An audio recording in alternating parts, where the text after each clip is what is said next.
this video, we'll explain how to check if your Encore washer is level. If your washer or dryer is level, it won't rattle or make a lot of noise while in operation. To see if your machine is level, check by gently pushing it or leaning up against it from front to back and side to side. Double check that all 4 legs are touching the ground and adjust them if necessary. Each washer shipment comes with transportation or shipping bolts. These bolts secure the drum and keep it in place while in shipment. To remove the bolts, use a wrench or a socket wrench. Start with the 2 lower bolts, then remove the 2 upper bolts.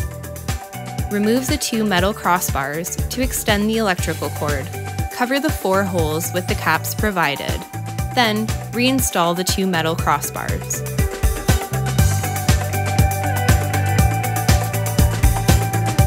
Now that the machine is fully level, you can proceed to the next step, connecting your machine to utilities.